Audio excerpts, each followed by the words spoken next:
जय हिंद दोस्तों। कैसे हैं आप लोग? उम्मीद है अच्छे होंगे और अच्छे से तैयारी भी कर रहे होंगे।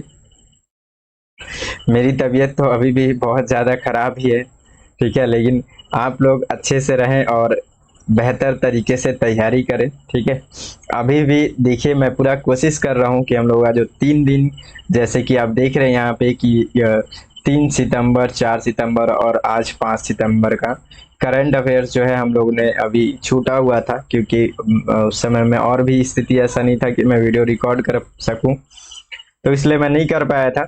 उन सभी को मैं कवर करके ये जो है अभी जितना भी यहाँ पे आप कंटेंट देख रहे हैं करंट अफेयर्स का, सारी चीज़ें मैं यहाँ पे कंप्लीट करके लेकर के आया हूँ, ठीक है। लेकिन तबीयत फिर भी अभी भी सही नहीं है, लेकिन मैं आप लोग फिर भी टॉपिक पूरा दे रहा हूँ, ठीक है। मैं कोशिश कर रहा हूँ, इसमें से मैं सोचा हूँ कि देखिए हम लोग का जो टॉपिक है, पहले मैं टॉपिक को सारी चीज़ों को बता देता हूँ, ठीक है। लेकिन एक थोड़ा सा मैं बात भी करना चाह रहा था, इसलिए भी क्योंकि ऐसा महसूस हो रहा है कि जैसे कितने दिन हो गए जैसा लग रहा है।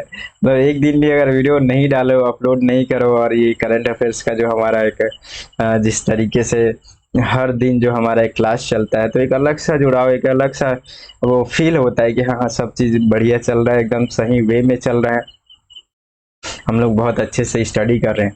लेकिन गैप हो जाता है ना, तो थोड़ा सा एक मन में थोड़ा खराब लगता है कि गैप हो गया, मतलब खाली खाली सा लगता है, ठीक है। तो इसलिए भी थोड़ा सा ऐसा लग रहा था, तो वो सब चीज़ों को थोड़ा सा प्रॉब्लम ही वैसा था कि नहीं कर पाया। नहीं तो मैं पूरा कोशिश कर रहा था कि मैं वीडियो जो है वो लेकर के आऊँ, लेकिन नहीं हो पाया, ठीक है।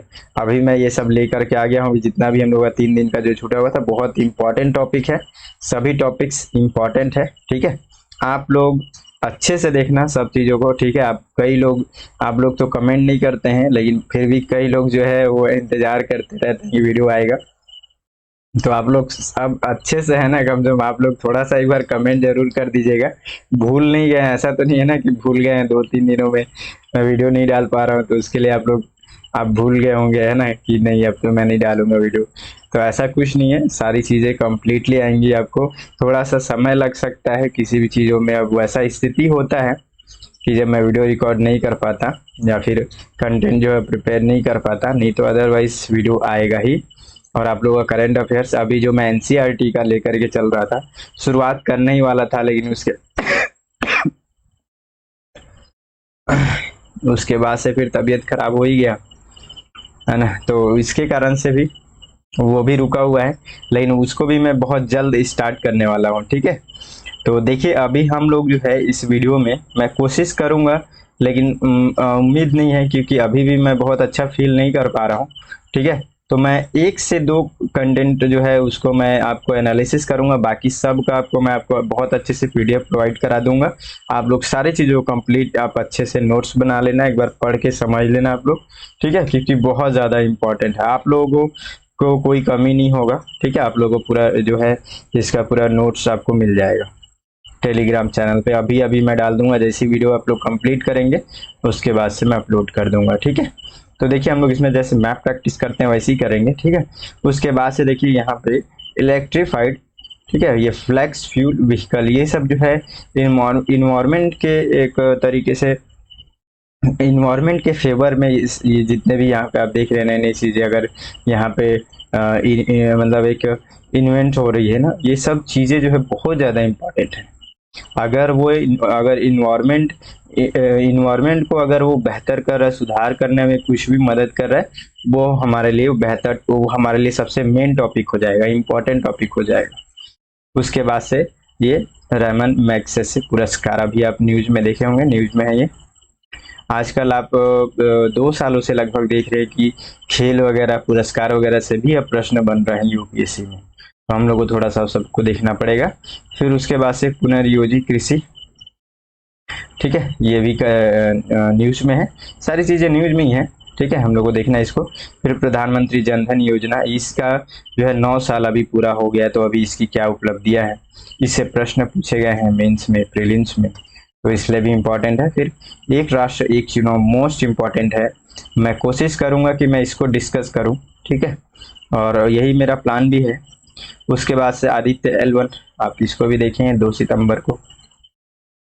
सूर्य के लिए एक अलग से मिशन यहाँ पे ये जो मेन सूर्य का अध्ययन करने के लिए ये मेन जो मिशन है आदित्य L1, ठीक है। इसके बारे में पूरा हर चीज़ इसमें मैं आपको प्रोवाइड करा रहा हूँ, ठीक है। उसके बाद से सेंट्रल बैंक डिजिटल करेंसी, ठीक है, ये बहुत ज़्यादा इम्पोर्टेंट है इकोनॉमी के दृष्टि से, ठीक है, बहुत ज़्यादा इम्पोर्टेंट है, याद रखेंगे। एक सेंट्रल बैंक डिजिटल करेंसी, सभी टॉपिक्स इम्पोर्टेंट है, लेकिन थोड़ा सा क्या है, इम्पोर्टेंट है प्लस एक डिफरेंट है, नया भी है थोड़ा, ठीक है। मतलब कुछ जैसे नहीं होते, कुछ कुछ पॉइंट ज़्यादा होना बाकी सभी से, ऐसा कुछ बातें हैं, ठीक है। तो खास करके मैं ये कोशिश कर रहा हूँ कि मैं एक राष्ट्र एक चुनाव इसको आपको थोड़ा सा समझा सकूं, बता सकूं।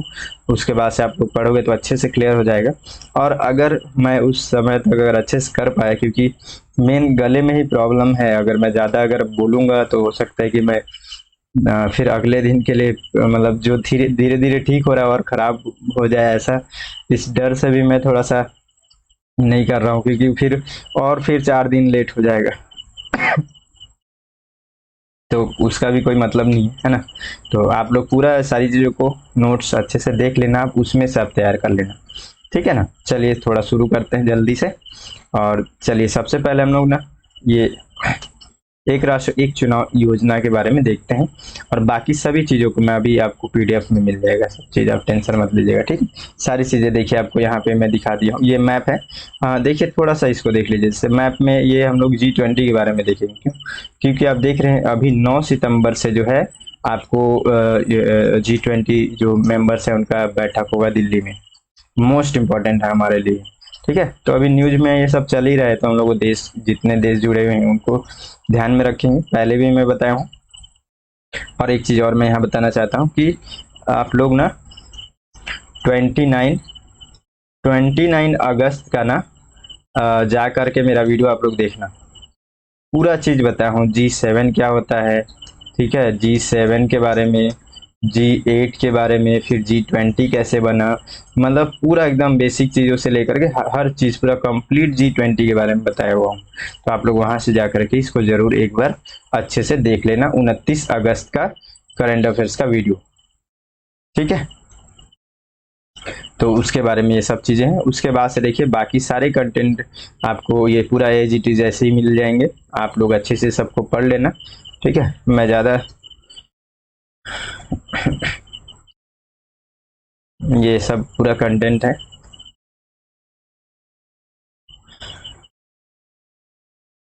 अभी भी लगातार जो है मतलब दवा वगैरह चल ही रहा है, लेकिन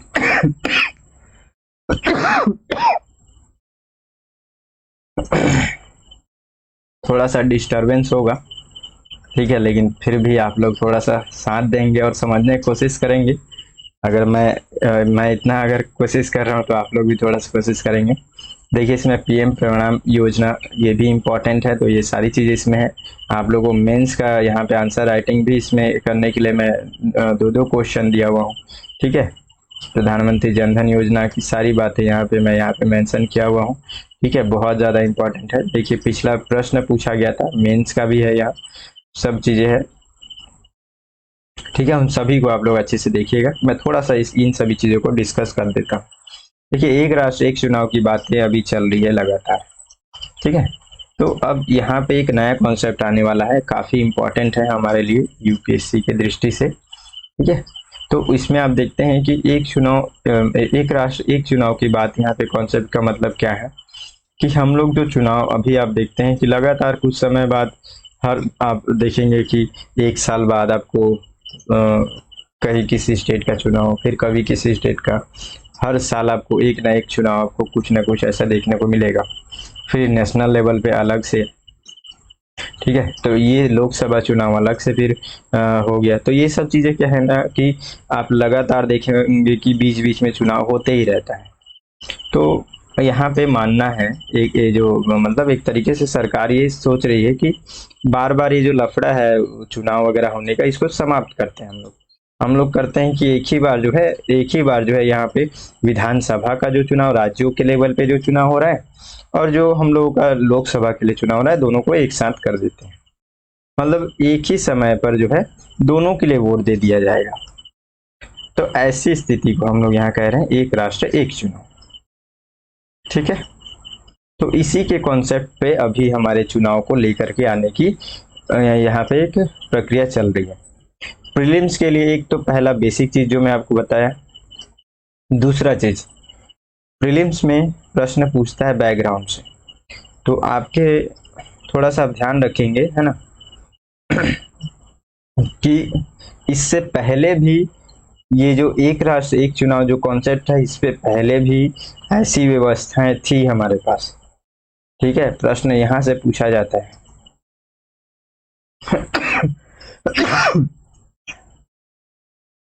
सांस फूल जा रहा है बोलने से।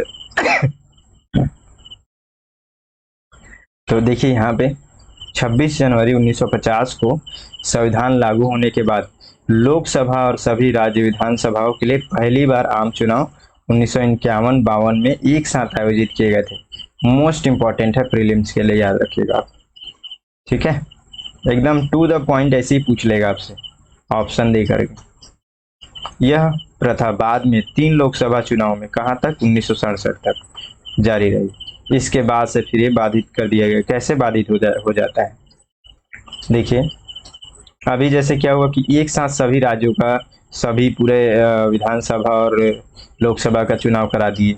ठीक है, एक महीने बाद जाकर के किसी राज्य का कोई भी ऐसी स्थिति कारण से जो है यहाँ की व्यवस्थाएं सरकार फेल हो गई। ठीक है, बहुत सारी घटनाएं आप देखते हैं। ठीक है, तो अब यहाँ पे ऐसी स्थिति हुई कि आप फिर से चुनाव कराना पड़ेगा। नहीं कराएंगे तो फिर 5 साल के लिए उसको थोड़ी रोक करके रखेंगे। या फिर डायरेक्टली अगर चुनाव जिस तरीके से होता है, एक बार चुनाव कराने के बाद से फिर बहुमत वगैरह करके जो मत वगैरह जो अपने ही पार्टी में करके फिर से अपना हाँ, यहाँ पे अपना फिर से नेता चुन लेते हैं।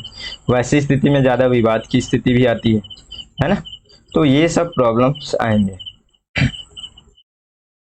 देखिए आगे और देखते हैं इसमें कि पहली बार ये जो चक्र है वो पहली बार कब टूटा, 1959 में। मतलब इससे पहले एक राष्ट्र एक चुनाव के कॉन्सेप्ट पे ही चुनाव हो रहा था।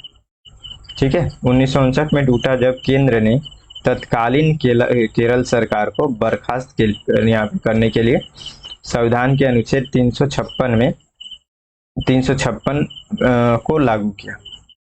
ठीक है, ये क्या है 356? ये जो राज्यों में आपातकाल जो लगता है, ठीक है, आपातकालीन स्थिति में आप लोग ये पढ़े होंगे, संवैधानिक तंत्र की विफलता के कारण से किसी जगह पर किसी राज्य में जो है वहां पे आपातकाल की स्थिति लगती है। इसके बाद से पार्टियों के बीच दल बदल प्रति दल बदल के कारण से भी 1960 के बाद से लगातार विधानसभा भंग हो गई और ऐसे करते करते दोनों लोकसभा राज्यसभा विधानसभा का चुनाव जो है अलग अलग होने लगे। तब से फिर चल रहा है ऐसा स्थिति। ठीक है, धीरे धीरे समझ में आ रहा है कि एक राष्ट्र एक चुनाव का मतलब क्या है। और ये पहले था, फिर बीच में बिगड़ गया, फिर से हम लोग कोशिश कर रहे हैं कि इसको लेकर के आए। ठीक है, मोस्ट इंपॉर्टेंट फिर से मैं बता रहा हूँ प्रीलिम्स के लिए कि अरुणाचल प्रदेश, सिक्किम, आंध्र प्रदेश, उड़ीसा, ठीक है, ये ऐसे राज्य हैं जहाँ पे विधानसभा के चुनाव और लोकसभा के चुनाव के साथ मतलब साथ देते हैं लोग। ठीक है, राज्यों में भी मतलब यहाँ पे कौन कौन हो गए, अरुणाचल प्रदेश, सिक्किम, आंध्र प्रदेश, उड़ीसा। ठीक है, इतने राज्यों में जो है विधानसभा चुनाव लोकसभा चुनाव के साथ ही होते हैं। ठीक है, याद रखिएगा नाम। मैप में ध्यान मतलब जो इंडिया का मैप है उसमें सभी को टिक कर लीजिएगा कि ये जो राज्य है वे सभी उन सभी के विधानसभा के चुनाव और लोकसभा के चुनाव दोनों एकदम साथ में हो रहे हैं। ये कुछ फैक्ट है, इसलिए मैं ज़्यादा बार बार उसको बोल रहा हूँ, क्योंकि वहाँ से प्रीलिम्स के लिए बनेगा और उसी चीज़ को आप फैक्ट के रूप में मेंस में लिख सकते हैं। देखिए आगे चल करके क्या हुआ कि 8 सदस्यीय समिति भी बनाई गई। ठीक है, कि हम लोग को क्या करना चाहिए अभी के समय में, कि हम लोगों को जो है एक राष्ट्र एक चुनाव करना चाहिए कि नहीं करना चाहिए, मतलब ये कॉन्सेप्ट जो है इसको एक्सेप्ट करना चाहिए कि नहीं।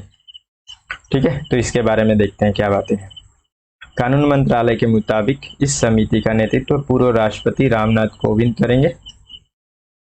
ठीक है, और समिति में गृह मंत्री अमित शाह, ठीक है, कांग्रेस नेता, ठीक है, और यहाँ पे नेता, फिर यहाँ पे अधीर रंजन चौधरी, फिर राज्यसभा में विपक्ष के पूर्व नेता गुलाम नबी आजाद, वित्त आयोग के पूर्व अध्यक्ष एन.के. सिंह, लोकसभा के पूर्व महासचिव सुभाष सिंह कश्यप, वरिष्ठ अधिवक्ता हरीश साल्वे और पूर्व मुख्य सतर्कता आयुक्त संजय कोठारी शामिल है।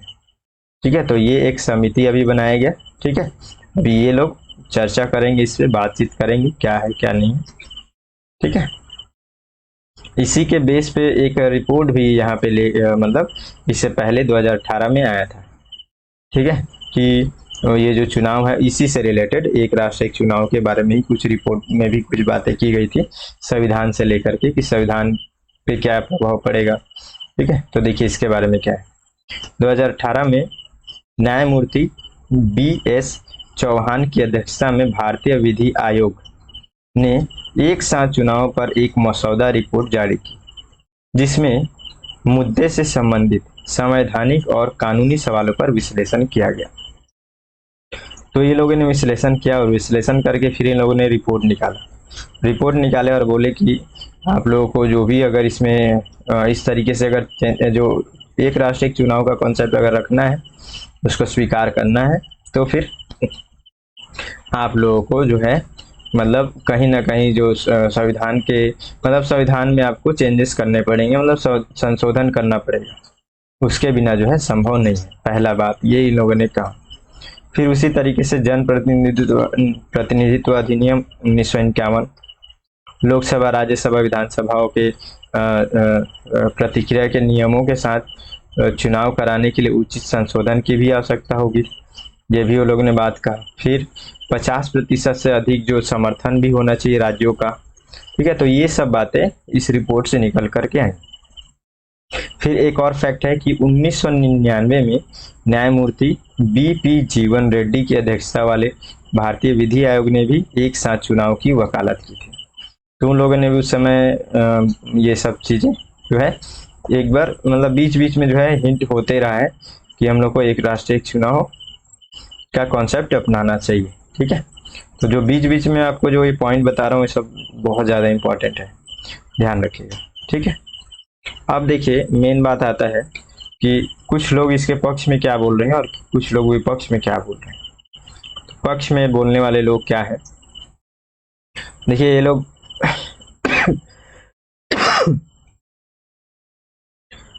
जो पक्ष में जो ये यहाँ पे तर्क दे रहे हैं, नीति आयोग की रिपोर्ट के अनुसार, ठीक है, के अनुसार देश के प्रत्येक वर्ष कम से कम एक चुनाव होता है और इन चुनावों के चलते विभिन्न प्रकार के प्रत्यक्ष और अप्रत्यक्ष नुकसान होते हैं। ठीक है, बहुत सारे नुकसान अब लगातार बार बार बीच बीच में, जैसे कि अब यहाँ पे नॉर्मली आप देखिए सबसे पहले तो क्या चीज़ का मान के चलिए पूरा सिस्टम प्रशासनिक व्यवस्था में परेशानी आएगी। ठीक है, पुलिस देखते हैं आप अलग अलग यहाँ पे पुलिस कमांडर वगैरह हर चीज मतलब जो है एक सुरक्षा की जितना पुख्ता व्यवस्था हो सके वो सब करना पड़ता है। ठीक, अब कभी भी इस तरीके से चुनाव। ठीक है, आर्थिक रूप से देखें तो अब बार बार आर्थिक रूप से लगातार यहाँ पे परेशानी होती है। मैनेजमेंट में प्रॉब्लम, बार बार आपको हर साल जो है चुनाव के लिए फिर मैनेजमेंट करना पड़ता है ना, ये कुछ कुछ बेसिक चीजें। ठीक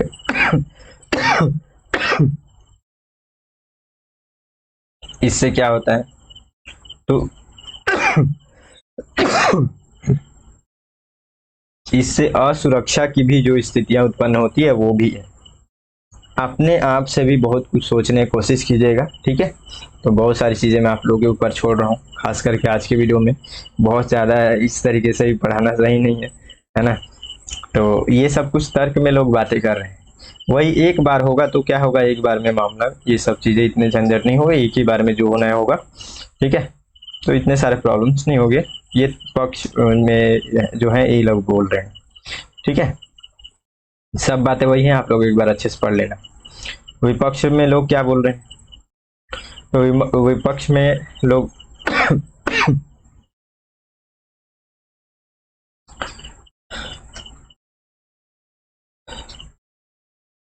देखिए विपक्ष में लोग यहाँ पे क्या बोल रहे हैं कि इनका कहना है कि जैसे क्या है कि अगर बीच बीच में जो इस तरीके से सबसे पहला पॉइंट, ठीक है, पहला पॉइंट जो है कि लोगों का जो लोकतांत्रिक व्यवस्था जो है उसमें एक जो है अभी जो संतुलन बना हुआ है वो अभी जिस तरीके से चुनाव चल रहा है उसी से बना हुआ है।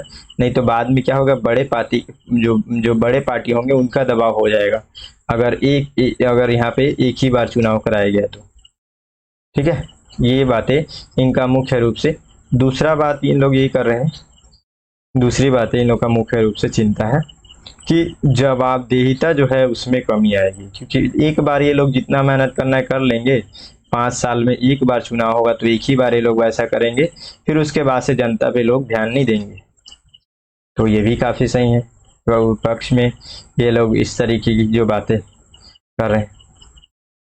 ठीक है, तो ये कुछ कुछ चीजें इसमें जो है विपक्ष के लोग ये सब बातें कर रहे हैं। ठीक है, आप लोग और इसके बारे में थोड़ा सा सोचेंगे। ठीक है, तो बाकी आप लोग के लिए देखिए मेंस के लिए एक प्रश्न है, एक बार और आप लोग अच्छे से पढ़िएगा और फिर ये मेंस का जो आंसर है आंसर राइटिंग कीजिएगा। ठीक है, आपको ये प्रश्न दिया गया है यहाँ पे, एक राष्ट्र एक चुनाव से क्या अभिप्राय है, इसके पक्ष और विपक्ष में यहाँ पे तर्क प्रस्तुत कीजिए। ठीक है, तो आप लोग थोड़ा सा इसका अच्छे से और स्टडी करेंगे, बहुत ज़्यादा इंपॉर्टेंट है।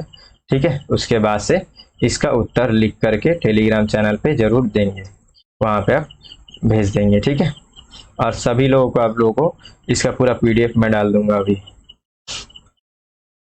उसके बाद से कुछ शब्द वगैरह है, शब्दावली है, बहुत इंपॉर्टेंट है, आदित्य L1। ठीक है, इसके बारे में।